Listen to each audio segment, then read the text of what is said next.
नमस्कार, मैं राकेश परमार। मित्रों, आज की बात विविधता में एकता वाले हमारे देश पर चरितार्थ होती है। कहा जाता है कि हमारा देश विविधताओं से भरा हुआ है। हमारे गांव में भोजपुरी में कहावत है कि कोस कोस पर पानी बदले 4 कोस पर बानी। मतलब एक एक किलोमीटर पर, एक एक कोस पर पानी का स्वाद बदल जाता है और प्रत्येक 4 किलोमीटर 4 कोस पर जबान का बोलने का टोन बदल जाता है। ऐसी विविधताओं से भरपूर है हमारा देश। लेकिन फिर भी कहा जाता है कि अनेकता में एकता अगर कहीं है तो हमारे देश में है। हमारा सारा देशवासी तिरंगे के साथ है, तिरंगे के लिए है, तिरंगा को अपना मानता है। जब हमको बात भारतीयता पर आती है तो फिर हम यूपी, बिहार, बंगाल, तमिलनाडु ये सब भूल करके भारत माता की जय के साथ साथ एक हो जाते हैं। ये मशहूर है, दुनिया भी हमारे इस महान परंपरा और महान कला की कायल है कि यार कैसा अजीब देश है, जहाँ खान पान, वेशभूषा, भाषा, रहन सहन, बातचीत कहीं कोई समानता नहीं है। लेकिन जब भारतीयता की बात आती है तो एक हो जाते हैं। ये तो रहा एक पहलू। लेकिन मित्रों, सिक्का वही चलता है जो दोनों तरफ ढलाई हुआ हो। नोट वही मान्य है, करेंसी, जिसकी दोनों तरफ छपाई हुई हो। अगर 2000 का नोट आपके पास है और एक तरफ प्रिंट है, दूसरी तरफ प्रिंट नहीं है, तो वो रद्दी है, चलेगा नहीं। अगर आपके पास कोई सिक्का हो और एक तरफ ढलाई हो, दूसरी तरफ ना हो, तो वो मान्य नहीं है। इसीलिए सिक्का का दूसरा पहलू। मित्रों, मुझे मालूम नहीं है कि विविधता में एकता वाला बात आपको कितना समझ में आई है, आप मानते हैं कि नहीं मानते हैं, बट मैं मानता हूं हमारे देश विविधता में एकता वाला देश है। लेकिन एक मामलों में तो जरूर हमारा देश एक है, उसमें कहीं कोई दो मत नहीं है, कहीं कोई विरोध नहीं है। वो है राजनीति और राजनीतिकरण। देश भर में राजनीति करने का एक ही तरीका है। उसमें ना तो आप उत्तर प्रदेश में कोई अलग है, ना बिहार में है, ना बंगाल में है, ना उधर दक्षिण में तमिलनाडु, केरल, रामेश्वरम तक जाइए तो कोई आपको फर्क नहीं पड़ेगा। इधर आप पश्चिम में महाराष्ट्र चले जाइए, गुजरात चले जाइए, एकदम कच्छ के बॉर्डर तक जाइए, इधर पूर्व में आप बंगाल, असम चले जाइए, कहीं कोई आपको फर्क नहीं पड़ेगा। राजनीतिक लोगों का जनता को बेवकूफ़ बनाना, और जो मैं कह रहा हूँ वही सही है, जनता बेवकूफ़ है, जो मैं बोलूँगा जनता वो मान लेगी, ये है। ये सिर्फ भाषणों तक सीमित नहीं है, ये दस्तावेजी सबूत, लिखित स्टेटमेंट पर भी ये लागू है। नेता ये मान चुका है कि खाता ना बही, जो नेताजी कहे वही सही। इसका जीता जाता उदाहरण आपके सामने है। आमतौर पर यह कहा जाता है कि पार्लियामेंट के अंदर झूठ नहीं बोला जा सकता, क्योंकि वो दस्तावेजी सबूत है, ऑन द रिकॉर्ड होता है और वहां पर बोलने का सबूत पेश किया जाता है। मित्रों, आज केंद्र सरकार के तरफ से बयान आया लिखित प्रश्न के जवाब में कि ऑक्सीजन के कमी से कोरोना काल में कोविड-19 की वजह से कितनी मौत हुई, और केंद्रीय स्वास्थ्य मंत्री जो अभी अभी बने हैं बेचारे, उनके पास क्या है, वो तो अफसरों ने फीडिंग दी होगी। उन्होंने कहा है कि मुझे बताते हुए बड़ा हर्ष हो रहा है कि कोरोना काल में ऑक्सीजन की कमी से एक भी मौत नहीं हुई है। मित्रों, मौत जैसी चीज का व्याख्या करना, कितने मरे, कौन मरे, कैसे मरे, ये अशोभनीय है, दर्दनाक है। मौत एक ऐसी चीज होती है, कोई बड़े बुजुर्ग का भी अगर मौत होता है तो उस पर भी चर्चा करने पर आंखें नम हो जाती हैं। कोरोना में तो बहुत से नौजवान मौत, बच्चों की मौत, होनहारों की मौत हुई है। उस पर क्या मीन मेख निकाला जाए मैं कह नहीं सकता। मेरी दादी जी 100 के पार हुई थी, अभी भी जब ध्यान आता है तो आंखें नम हो जाती है। मेरे पिताजी का देहांत हुआ, वो 85-86 के ऊपर थे, 90 के भी होंगे, उन लोगों का काय एक्यूरेट डेट ऑफ बर्थ, लेकिन अभी भी आंखें नम हो जाती हैं। तो अब कोरोना में कितने नौजवान मरे, कितने मरे, इसकी मैं व्याख्या करूं, मेरी इतनी हैसियत नहीं, इतनी शक्ति नहीं है, मैं कह नहीं पाऊंगा। क्योंकि मेरा सूअर के खाल जैसा मोटा नहीं है नेताओं के तरह कि मैं बोलता जाऊंगा और सोचूंगा नहीं। मित्रों, मैं विविधता में एकता की जो बात कहा वो क्यों कहा कि हमारे देश भर में राज्य सरकारें अलग अलग पार्टियों की है। मतलब भारतीय जनता पार्टी की कहीं सरकार है तो कहीं कांग्रेस की है, कहीं सीपीएम की है, कहीं तृणमूल की है, कहीं जनता दल यूनाइटेड की है, तो कहीं अलग अलग पार्टी का, कहीं तेलुगु देशम की सरकार है तो कहीं डीएमके की सरकार है। मतलब हमारे पूरे देश भर में अलग अलग पार्टियों की सरकार है और वो पार्टियां एक दूसरे के घोर विरोधी हैं, एक दूसरे के मुद्दों को आंख बंद करके विरोध करने की बात करती हैं। लेकिन उन्होंने जब केंद्र सरकार को रिपोर्ट दिया, मजे की बात है कि मैं बिल्कुल गारंटी के साथ कह सकता हूं कि उत्तर प्रदेश ने रिपोर्ट देने से पहले बिहार को नहीं पूछा होगा कि भाई केंद्र सरकार को तुम क्या रिपोर्ट दे रहे हो। बिहार ने बंगाल से नहीं पूछा होगा, सबने अपना अपना रिपोर्ट दिया। और क्या दिया? ऑक्सीजन की कमी से किसी का मौत नहीं हुआ। ये उस राज्य के भी मुख्यमंत्री ने दिया है जिसका वीडियो हमने देखा है कि एक परम आदरणीय महिला ऑटो रिक्शा में अपने पति के सांस रुकने के वजह से ऑक्सीजन सिलेंडर नहीं मिला तो अपने मुंह से उसको सांस भर रही थी। वो अपने पति को तो नहीं बचा पाई, स्वयं भी नहीं बची, क्योंकि कोरोना तो एक दूसरे के संपर्क में आने से ही फैलता है। उसने तो अपने मुंह से ही उसको सांसें दिया था। उस राज्य के भी मुख्यमंत्री ने कहा है कि ऑक्सीजन की कमी से कहीं कोई मौत नहीं आई। ऑक्सीजन की कमी का दिल्ली के सरकार ने टीवी पर बकवास कर रहा था विज्ञापन दे करके कि मेरी ऑक्सीजन होगी, बतरा में इतने लोग मर गए, फलाना में इतने लोग मर गए। दिल्ली सरकार ने भी केंद्र सरकार को रिपोर्ट दिया कि ऑक्सीजन से कोई मौत नहीं हुआ। क्यों? क्योंकि ये रिपोर्ट दे सकते हैं, क्योंकि उनको पता है कि भारत में अकाउंटेबिलिटी नाम की चीज राजनीतिकों पर लागू नहीं होती। आपके बोले पर, मैं तो कहता हूं कि आपके बकवास पर पूछताछ नहीं होता कि आपने एक से क्यों बकवास किया। क्योंकि अगर हमारे देश में नेताओं के बोलने पर जिम्मेवारी फिक्स कर दिया है कि अगर आप जो बोल रहे हैं उसकी जिम्मेवारी लीजिए, अगर ये गलत पाया गया तो आप बिहाइंड द बार होंगे, चुनावी प्रक्रिया से आजीवन के लिए प्रतिबंध कर दिए जाएंगे और सामाजिक बहिष्कृत हो जाएंगे, तो मेरे ख्याल से हमारे देश में जो राजनीतिक उत्पात है वो कम हो जाएगा या खत्म हो जाएगा। एक उदाहरण देता हूँ, हंसने के लिए बीच बीच में हंसना चाहिए, सीरियस बात नहीं हो। क्या हुआ कि एक गांव में यज्ञ हो रहा था। यज्ञ में यज्ञ करने वाले साधु जी महाराज ने कहा कि एक काम करिए, कल आप लोग अपने अपने दुधारू पशुओं का दूध सीधा बाल्टी में ले आकर के दे दीजिएगा, खीर बनेगा। शाम को ये आदेश हो गया, अनुरोध हो गया, रिक्वेस्ट हो गया, जो आप माने। अब सब लोगों को सवेरे लेके दूध बाल्टी में आना था सीधे अपने घर से। अब कोई मेरे जैसा आदमी था जो दिल्ली में रहता है तो कोई राजनीतिक लोगों से संपर्क तो है, भेंट मुलाकात तो होती रहती है। ये तो मैं दावा नहीं कर सकता कि मैं किसी राजनीतिक को जानता नहीं हूँ। रोज मेल मुलाकात है, बातचीत है, कितने लोगों से दोस्ती मित्रता है, फोनिक संबंध है, मेल मुलाकात है। तो मेरे दिमाग में चूंकि दिल्ली का पानी पिया हुआ था तो दिमाग में आया कि यार सारे लोग तो दूध डालेंगे ही, मैं उसमें अगर एक बाल्टी पानी डाल दूंगा तो कहाँ किसी को पता चलेगा। मैं बाल्टी लेके आता हुआ दिखूंगा, लेके जाता हुआ दिखूंगा तो होगा कि भाई राकेश परमार भी एक बड़ी बाल्टी लेकर के दूध आया था, एक बाल्टी पानी डाल दूंगा। हमने कहा यही करते हैं, कहाँ कोई पता चलेगा।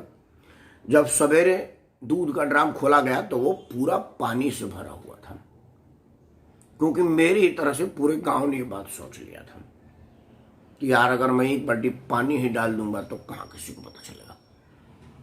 हमारे राजनीतिक लोगों को यही लागू होती है। बिहार ने सोचा होगा कि भी मैं लिख के दे देता हूँ कि ऑक्सीजन पर कोई मौत नहीं हुई है, और अफसोस, दुख, तकलीफ या मजा जो आप कहें की बात है कि पूरी केंद्र के मतलब पूरे देश की राज्य सरकारों ने यही कहा कि मैं किसी को ऑक्सीजन की मौत की जिम्मेवारी क्यों दूं। ऑक्सीजन से कहीं कोई मौत नहीं हुआ। जानते हैं ऐसा क्यों हुआ? क्योंकि हमारे यहाँ मौत जैसी चीज पर भी राजनीति होती है। मौत को बेचा जाता है, राजनीतिक मोहरा बनाया जाता है, और मौत आपका होता है उनके लिए तो मजा आ जाता है। ये मैं बड़ा अफसोस के साथ जिन जिन के घरों में मौत हुआ उनसे क्षमा चाहते हुए कह रहा हूँ। मैं कोरोना में भी आपसे जब भी सादर अनुरोध किया फेसबुक लाइव पर, ट्वीट पर और सोशल मीडिया के किसी भी माध्यम से, तो मैंने एक प्रश्न जरूर आपसे कहा, एक अनुरोध जरूर आपसे कहा, हाथ जोड़ के एक प्रार्थना आपसे जरूर कहा कि मित्रों, संसार के लिए आप एक नंबर हैं। कोरोना से आप बचिए। कोरोना किसी को नहीं पहचानता, जो उसके जद में आएगा वो जाएगा, चाहे प्रभावशाली व्यक्ति हो, धनाढ़ हो, कमजोर हो, मजबूत हो, धनी हो, गरीब हो, कोरोना ये नहीं पहचानता, वो तो उसके जद में आया हो गया। तो आप जाएंगे तो संसार के लिए आप एक नंबर हैं। शाम को सरकार बताएगी कि दिल्ली में आज 500 आदमी कोरोना से मारे गए, लेकिन आप अपने घर के लिए पूरा संसार हैं। ये मैं हमेशा कहता हूं, फिर से एक बार कह रहा हूं कि संसार के लिए आप एक नंबर हैं। एक और मरा। आप जैसे लोग मिलकर 2, 10, 20, 50, 100 जो होते, जो आंकड़े रोज रोज टीवी पर आती थी या समाचार माध्यमों के माध्यम से आती थी, सोशल मीडिया पर आती थी कि दिल्ली में इतने मौत, इतने इन्फेक्टेड हुए, इतना ठीक होकर निकले, जो आता था ना रोज रोज टीवी में, तो आप नंबर हैं, आपका नाम नहीं आता 10, 20, 50, 100। आप एक सिर्फ नंबर है, पूरे संसार के लिए एक नंबर है। लेकिन आप अपने परिवार के लिए पूरा एक संसार है। आपका मौत न होता होगा, आपके घर का संसार मिट जाना, संसार खत्म हो जाना, संसार समाप्त हो जाना। मेरे पूज्य पिताजी का कोरोना से देहांत नहीं हुआ था, वो कैंसर से मरे थे। कोरोना से बहुत पहले 18 में उनका देहांत हुआ। लेकिन मेरे लिए तो मेरे सर से पिता का साया उठ गया ना। मेरे बच्चों के दादा का साया तो उठ गया, जो दादा दादा सो बाबा बाबा कहते रहते थे। लेकिन गांव में लोग आए 4 दिन के लिए, अच्छा बाबू जी मर गया, हाँ वो ठीक है, वो खत्म हो गया। वो उनको बस ये याद है कि पूड़ी में कब कैसा बना था और जिलेबी कैसा बना था। लेकिन आज भी जब मुझे अपने पिताजी की किसी मामले में याद आ जाती है, कोई बात ऐसा आ जाता है, तो आंखें नम हो जाती है। और कल्पना करें कि जिसके घर का जवान मरा, मैं नाम नहीं लूंगा, कितने बड़े बड़े मंत्रियों और बड़े बड़े हस्तियों वालों का जवान लोग मरे हैं, उनकी क्या स्थिति। देश में लोगों का इलाज करने वाले फ्रंटलाइन, हमारे डॉक्टरों की मौत हो गई, हमारे चिकित्सीय क्षेत्र में काम करने वाले लोगों की मौत हो गई, उनकी क्या स्थिति होगी। मैं आप मौतों पर चर्चा करना हूँ, मैं चर्चा करने आया हूँ कि आपने हमारे देश के राजनीतिकों लोगों को कितनी छूट दे दी है, कैसा माहौल दिया है कि वो सफेद झूठ लिखित में बोल रहे हैं, क्योंकि उनको पता है कि आप उनका जुबान नहीं पकड़ेंगे, उनसे पूछताछ नहीं करेंगे। क्योंकि जहां आपने पूछा कि भाई ऑक्सीजन से नहीं मरी है, तो वो जो औरत मुंह में हवा दे रही थी वो क्या कर रही थी। ऑटो रिक्शा में एक औरत बैठी हुई थी, वो क्या कर रही थी। जब ऑक्सीजन से नहीं मर रहे थे लोग, तो ये जो तुम्हारे ये नेता लोग ऑक्सीजन पर मोटा मोटा नाम लिख करके बांटने का ड्रामा कर रहे थे, वो क्यों कर रहे थे। वो क्या सिलेंडर बांट करके फोटो खिंचवाना चाह रहे थे। ये प्रश्न आप पूछ लेंगे जिस दिन, लेकिन उनको पता है कि जैसे आप ये पूछेंगे तो बोलेगा 1 मिनट आप कौन है। नहीं मैं राकेश हूँ। नहीं पूरा नाम बोलिए, राकेश सिंह। नहीं पूरा बोलिए जी, मैं राकेश सिंह परमार हूँ। ओ ठाकुर साहब हो। मित्रों, शुरू से ही क्षत्रियों ने हमको दबा कर रखा है, अपना हक हम लेकर रहेंगे और ये स्वर्ण समाज को धक्का दे के रहेंगे। जो दूसरा वाला यादव भाई है, कुर्मी भाई है, कोरी भाई, करो यार बात ठीक कर हमारा नेताजी, ये तो साला राजपूत है, ये हमारा कहाँ हुआ। नेताजी की जय, जिंदाबाद। नेताजी मुस्कुराते हुए, अगराते हुए, इतराते हुए जाएंगे कि चलो यार साले इस धरती पर पूरे मूर्ख हैं का, हम समझ गए कि लोग विरोध करेगा। आपका इतना मस्तिष्क धो दिया गया है, इतनी हिपोटाइज आपको कर दिया गया है। मैं तो कहता हूं कि आपको अफीम पिला दिया गया है और आप अफीम के नशे में रहते हैं। अब 1% मान लीजिए कि मैं जिससे प्रश्न पूछ रहा हूं वो क्षत्रिय निकला, तब वो क्या कहेगा। आप कहोगे ना कि परमार कोई अनुसूचित जाति, जनजाति, दलित और मुसलमान ही का तो नेता नहीं है, क्षत्रिय वर्ष भी नेता। बिल्कुल राजनाथ सिंह क्षत्रिय नहीं है, राजीव प्रताप क्षत्रिय नहीं है। क्षत्रिय मान लो, उससे मैंने प्रश्न पूछ लिया तो क्या कहेगा। 1 मिनट, कहां के हो परमार जी। ये मैं उत्तर प्रदेश। मित्रों, दिल्ली में ये सारे उत्तर प्रदेश बिहार के लोग आकर के आपका हक मार रहे हैं। इन्होंने हमारे रिसोर्सेस को पर कब्जा किया है, हमारी प्रदूषण का कारण बने हुए हैं। अरे भाई, अब आपका प्रश्न है कि राकेश जी तो बलिया के सांसद से भी पूछ सकता है, वो भी तो क्षत्रिय हैं, तो क्या करेंगे। तो हमारा बलिया का सांसद, एक में तुम्हारा नाम क्या है जी। मेरा नाम राकेश सिंह परमार है। कौन से गांव के हो। शोभा। मित्रों, शोभा छपरा गांव हमेशा से चंद्रशेखर जी का आदर्श रहा है, इनको हक नहीं हमारा बात करने का। मतलब आपको आप बात करेंगे आम का, वो बात करेंगे अमरूद का, और ये लिखित में दिया जाएगा। क्या आप कल्पना कर सकते हैं कि दुनिया में किसी ऐसी जगह पर, ऐसे देश पर यह संभव है कि नेता पार्लियामेंट के अंदर स्टेटमेंट जारी करे, बयान दे कि ये कोरोना काल में एक भी मौत नहीं हुई है? तो ये जो सड़कें पर लाशें देखी जा रही थी, ये जो कब्रिस्तानों में लाशों का अंबार लग रहा था, कब्र खोदने वाला की जगह जेसीबी मशीनों से खुदाई करके लाशें फेंकी जा रही थी, उसमें डंप की जा रही थी, वो सब क्या थी? उनकी मौत कैसे हुई, किस तरह से हुई? फिर क्यों टीवी में आ रहा है कि फलाना अस्पताल में 10 मिनट ऑक्सीजन की कमी होने से 20 लोग मारे गए? ये बातें क्यों हो रही हैं?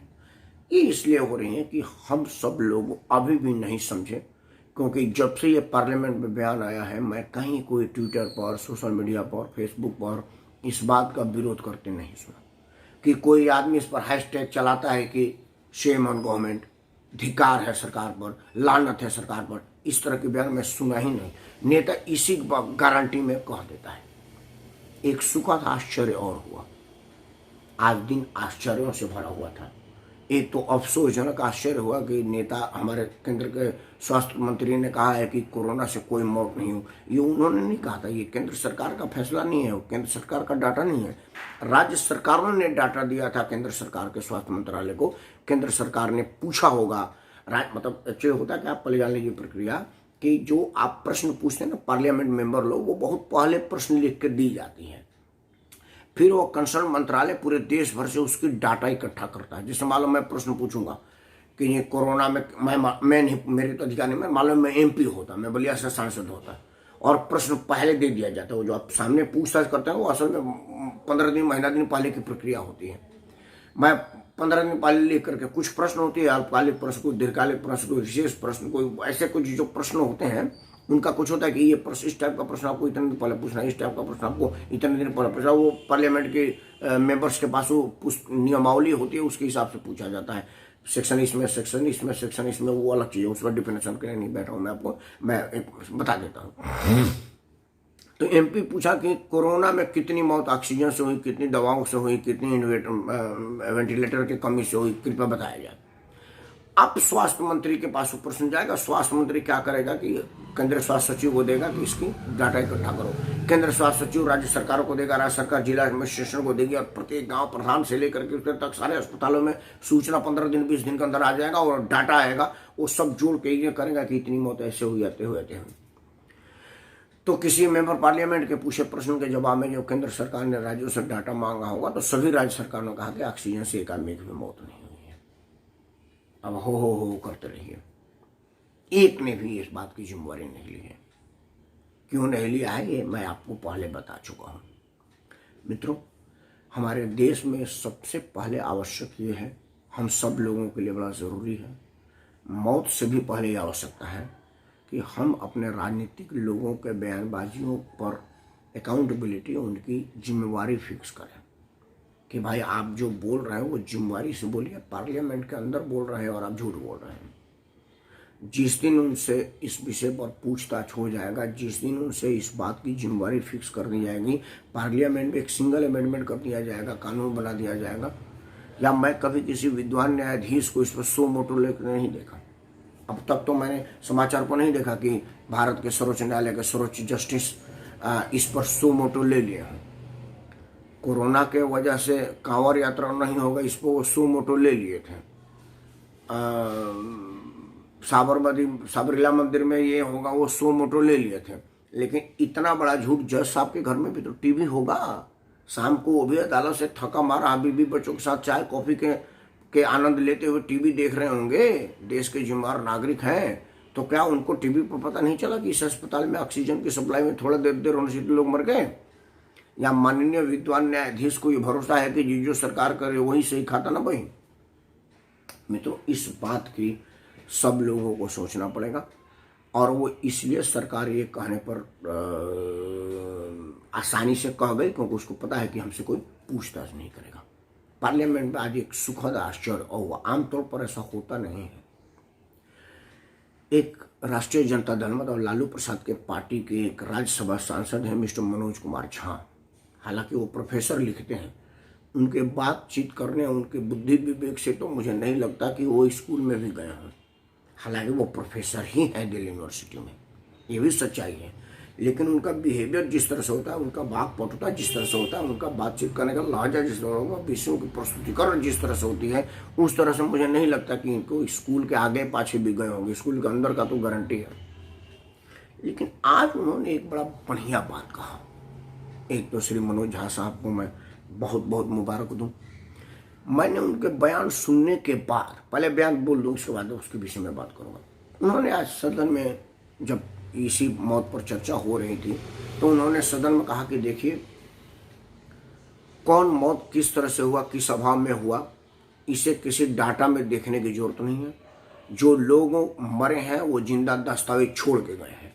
हमको उस दस्तावेज को ही देख लेना है, किसी सरकारों से पूछने की जरूरत नहीं है कि किसकी मौत कैसे हुई।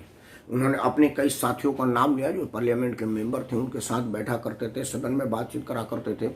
उन्होंने एक सज्जन का नाम भी लिया कि जब भी मिलते थे तब कहते थे जय जगन्नाथ। आज वो हमारे बीच नहीं है। कई लोग भी हैं, हमारे एक डॉक्टर मित्र थे जो अब नहीं रहे। हमारा मतलब परमादरणीय श्रद्धेय चंद्रशेखर जी के जमाने के उनके निजी सचिव हुआ करते थे, जो बाद में नीरज शेखर के भी सचिव हुए, आदरणीय दुर्गा सिंह जी, अब वो हमारे बीच नहीं हैं। कई लोग ऐसे हैं जिनको हम भी कई लोगों को जानते पहचानते समझते हैं, हमारे साथ रहे हैं, मेल मुलाकात हुई है। कई पत्रकार नहीं हैं, तो वो लोग जिंदा दस्तावेज हैं। उन्होंने उनका रेफरेंस दिया। मजे की बात यह है, जो उनका शब्द था जो मुझको अटैक्ट किया और जो लगा कि भाई क्या हमारा संसद सुधर गया है या मनोज झा सुधर गए हैं। उन्होंने कहा कि ये किसी एक पार्टी एक सरकार की जिम्मेदारी नहीं है, ये कलेक्टिव रिस्पॉन्सिबिलिटी है। हम सब लोगों की सामूहिक जिम्मेदारी है कि हम कोरोना में फेल हुए हैं और लोगों की मौत हुई है। हमको किसी एक दूसरे के पार्टी पर ब्लेम करने की आवश्यकता नहीं है। जैसे मैंने सुना मैं तो बड़ा सन रह गया। मैं तुरंत गूगल किया, मनोज कुमार झा राजनीतिक पार्टी, तुरंत आया राष्ट्रीय जनता दल। फिर मैं राज्यसभा की डायरेक्टरी खोला तो देखा मनोज सिन्हा के आगे राष्ट्रीय जनता दल लिखा हुआ है। फिर मैंने हमारे जनता दल के मित्रों को बोला, भाई मनोज झा साहब रिजाइन कर दिए क्या पार्टी से? नहीं, लालू प्रसाद ने निकाल दिया। नहीं भाई। मैं बोला तो क्या यार, कुछ विशेष पेय पदार्थ पी लिए का? बड़ा चिंता था, मैं तो बहुत घबरा गया एकदम। फिर मैंने मनोज सिन्हा साहब को फोन मिलाया, पार्लियामेंट में थे इसलिए फोन नहीं मिल पाया, नहीं तो उनको फोन मिला के कहता कि फोन पर प्रणाम स्वीकार करिए और इजाजत दीजिए, मैं अपने कुछ लोगों के साथ फूल माला लेकर के आपका सार्वजनिक अभिनंदन करता हूं और उसको अपने फेसबुक, यूट्यूब और सभी चैनलों पर लाइव करूंगा। क्योंकि पहली बार किसी राजनीतिक आदमी को राजनीति के घिनौनेपन से असल बात बोलते हुए मैं सुन रहा हूं, देख रहा हूं। ऐसा होता नहीं है। सच्चाई ये है कि ये किसी एक सरकार की जिम्मेदारी नहीं है, एक दल की जिम्मेदारी नहीं है, एक पार्टी की जिम्मेदारी नहीं, ये सामूहिक जिम्मेदारी और सामूहिक फेल्योर है। अगर किसी की मौत हुई है तो वो फेल्योर ऑफ द गवर्नमेंट है, फेल्योर ऑफ द हॉस्पिटल है, फेल्योर ऑफ द सिस्टम है। इसमें कहीं कोई दो राय नहीं, सच्चाई यही है। लेकिन हमारे देश में नेता सच कब से बोलने लगे भाई? वो तो चुनावी नफा नुकसान देख करके बोलते हैं और इसमें तो कहीं नफा नुकसान दिख ही नहीं रहा है। इसमें तो वाहवाही हम जैसे घोर विरोधी मनोज झा के भी आज मनोज झा की तारीफ करते हैं। मेरा सौभाग्य था कि मनोज झा पार्लियामेंट में थे, उनका फोन इंगेज था, नहीं तो मेरा फोन मिल जाता तो मेरा भी मतलब तारीफ उनको चला जाता। फिर मैंने रखा, इतनी सारी प्रश्न है तो मेरे को ध्यान, ओहो एक मिनट, मनोज झा राष्ट्रीय जनता दल का राज्यसभा सदस्य बिहार से, लालू प्रसाद जी के पार्टी से। कोरोना कब आया? 19-20 में। लालू जी की पार्टी की सरकार कब चली गई? पिछले साल में ही चली गई थी। मतलब कोरोना काल में बिहार में लालू प्रसाद की सरकार नहीं थी भाई। तब तो वो सामूहिक जिम्मेदारी बताएंगे ही, क्योंकि ये तो सामूहिक फेल्योर बताएं कि सब टोटल का फेल्योर है। अब इसी में बिहार में उनका सरकार होता तो बताते कि देखिए ये सामूहिक फेल्योर है बिहार छोड़ करके, क्योंकि बिहार में हमारे नेता के नेतृत्व में बहुत अच्छा काम किया है। क्योंकि आखिर मनोज झा साहब लालू प्रसाद जी के उस अनपढ़ गंवार और बेबुद्धि वाले बेटे की तारीफ पार्लियामेंट में करते हैं ना। लालू प्रसाद यादव के उस अनपढ़ होना शर्म का बात नहीं है, संकोच की बात नहीं है। अनपढ़ों के प्रति में बड़ा सम्मान है और मुख्यमंत्री प्रधानमंत्री करने के लिए पीएचडी करना जरूरत नहीं है। मुख्यमंत्री प्रधानमंत्री बनने के लिए आपको ईमानदार होने की जरूरत है, आपको सदाचारी होने की जरूरत है, आपको जनता के प्रति ममत्व होने की जरूरत है, जनता का काम करने के प्रति फोकस्ड होने की जरूरत है। बाकी तो विशेषज्ञ आपके पास है सेवा और सलाह देने के लिए। लेकिन फिर भी जिस मंत्रिमंडल में, जिस पार्टी में रघुवंश प्रसाद जी जैसा पीएचडी प्रोफेसर था, स्वयं मनोज झा जैसा प्रोफेसर था, और जैसे बड़े बड़े आईएएस पीसीएस डॉक्टर इंजीनियर और पढ़े लिखे विद्वान थे, उन सबके ऊपर अपने पत्नी को तहरीर दे दिया ना, जिनको बताना पड़ता था कि बाएं हाथ का अंगूठा लगता है कि दाएं हाथ का। उस पार्टी की आप तारीफ कर रहे हैं ना। मनोज झा साहब, आप झा लिखते हैं तो वो पंडित जाति है, आप ही का एक सिरफिरा है ना तेज प्रताप, जिसने बोला था कि स्वर्ण समाज हमारा नहीं है तो अपने घर पे रह, हमारा तेरे से कोई मतलब नहीं है, स्वर्ण समाज का वोट हमको चाहिए नहीं, ये कहा था ना। लेकिन आप लोगों की तो हाल है 100 जूता खाए तमाशा घुस के देखे। कुछ बात नहीं है यार, गाली स्वर्ण को दे रहा। मैं स्वर्ण थोड़े हूं, मैं तो नेता हूं, और नेता कोई स्वर्ण दलित अगली पिछड़ी थोड़े होता है। ये दुनिया जानती है कि नेता नेता होता है, ना वो स्वर्ण होता है, ना पिछड़ी होता है, ना दलित होता है। मनोज झा साहब आप वही आदमी है ना भाई। तब मुझे पता है, ओहो, मनोज झा ये बात कहने पर इसलिए मजबूर हुए कि बिहार में उनके पार्टी की सरकार कोरोना काल के बाद से नहीं है, इसीलिए वो सब लोगों के सामूहिक फेलियर की बात कह रहे हैं। तब मैंने कहा कि अच्छा हुआ कि फोन नहीं मिला, नहीं तो बेमतलब मेरा तारीफ और सम्मान बेकार चला जाता। आमतौर पर मैं बेमतलब वाले लोगों को सम्मानित नहीं करता, तारीफ नहीं करता, उनके पक्ष में नहीं बोलता, क्योंकि आप उन्हीं के पक्ष में बोलता हूँ जो पक्ष लायक बात करते हैं, जिनकी बात में दम होती है और जिनकी बात समाज के लिए होता है, स्वहित या राजनीतिक हित नहीं होता। मित्रों, अगर आप चाहते हैं कि आपके नेता संसद जैसे सम्मानित स्थान पर झूठ ना बोले, पार्लियामेंट के दस्तावेजी सबूत के तौर पर झूठे बयानबाजी ना करें, तो आप सबको एक चीज गांठ बांधनी पड़ेगी कि आपका जब नेता आवे, आपका चुनाव आने वाला है, उत्तर प्रदेश में चुनाव है, पंजाब में चुनाव है, और कई 4-5 जगह हिमाचल में चुनाव है, कई जगह चुनाव आएगा ना। नहीं भी चुनाव आएगा तो नेता तो आपको वापस आएगा ना। आपने क्या करना है कि घर में जो फटी पुरानी चप्पल होगी, नए चप्पल से मत मारिएगा, नहीं तो उसका सम्मान बढ़ जाएगा। नया चप्पल आपसे नहीं मारना है, आप घर के फटी पुरानी चप्पलें जो घर के दरवाजे पर टांगी जाती हैं नजर ना आने के लिए, उसको हाथ में लीजिए और बोले कि सुन भाई नेता, एक चीज बता, कोरोना में ऑक्सीजन की कमी से किसी की मौत नहीं हुई थी। वो बोलेगा नहीं, आप फटाफट उसको चप्पल से स्वागत शुरू कर दीजिए, फटाफट एकदम। उससे क्या होगा कि वो अपने नेता को उस तरह की रिएक्शन आकर के देगा कि यार बेहुदा आदमी तूने लेकर के दे दिया, सलाम जुटिया जा रहे हैं। जब तक ये नहीं होगा, जब तक जनता ये बताएगी नहीं अपने जनप्रतिनिधियों को कि भाई देख तेरी बेहुदगी को मैं पहचान चुका हूं, तब तक ऐसा नहीं होगा। और लोकतंत्र के सबसे बड़े मंदिर पार्लियामेंट के अंदर सार्वजनिक झूठ, दस्तावेजी झूठ, ये तो लोकतंत्र के लिए खतरा है। और देशवासियों पर के मन से लोकतंत्र से विश्वास हटना है, क्योंकि ये देशवासी इतने बेवकूफ तो है नहीं। अब देशवासियों के पास समाचार का बहुत सारा माध्यम है। आप टीवी पर नहीं बोलेंगे तो व्हाट्सएप पर, यूट्यूब पर, फेसबुक पर, इंस्टाग्राम पर कई ऐसे माध्यम हैं जहाँ आ जा रहा है ना वीडियो, भाई यहाँ ये लोग मरे, यहाँ ये हुआ, ऐसा हुआ। उसमें ये पार्लियामेंट का बयान भी तो आया होगा ना कि सरकारों के हिसाब से ऑक्सीजन की वजह से किसी की मौत नहीं हुई। तो लोग कहेंगे यार ये राजनीतिक लोग ड्रामा ही करते रहे, छोड़ो साले को क्या वोट देने जाना। इसके पहले कि समस्त देशवासियों को के मन में लोकतंत्र पर उदासीनता का भाव डेवलप हो और सारे के सारे लोग लोकतंत्र से घृणा करने लगे, लोकतंत्र के सबसे बड़े मंदिर में सबसे ऊंची कुर्सी पर बैठने वाले महानुभाव की जिम्मेदारी बनती है कि वो इस बयान के लिए सरकार को लालच मार्ग भेजे और उन पर कड़ा एक्शन लें, और कल उनको सार्वजनिक संसद के अंदर माफ़ी मांगने के लिए कहें कि आप संसद के फ्लोर पर झूठ बोले हैं कि देश में एक आदमी का भी ऑक्सीजन की वजह से मौत नहीं हुई है। आप पहले इसके लिए क्षमा मांगें और उसके बाद देशवासियों से क्षमा मांगें, नहीं तो लोकतंत्र पर से लोगों का भरोसा उठ जाएगा और आप लोकतंत्र के लिए जो लड़ाई लड़े थे, हमारे जो पूर्वजों ने बलिदान दी थी, वो सब बेकार हो जाएगा। हालांकि पूर्वजों का बलिदान तो उसी दिन बेकार हो गया था जिस दिन पहली बार संसद के रूप में स्थापना हुआ और जनता के हित के जगह स्वहित, परिवार हित और राजनीतिक हित को तरजीह दी गई।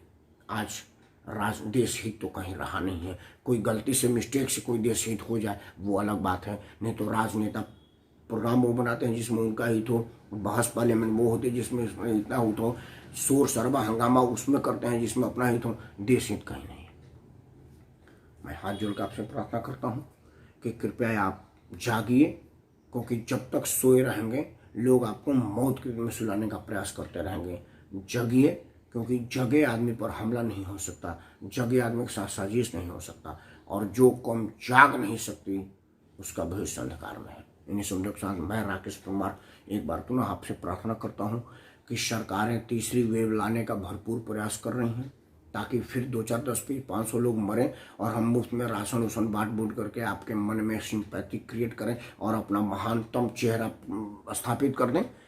इसका काट ये है कि कोरोना से बचिए और कोरोना प्रोटोकॉल का अक्षरशः पालन कीजिए।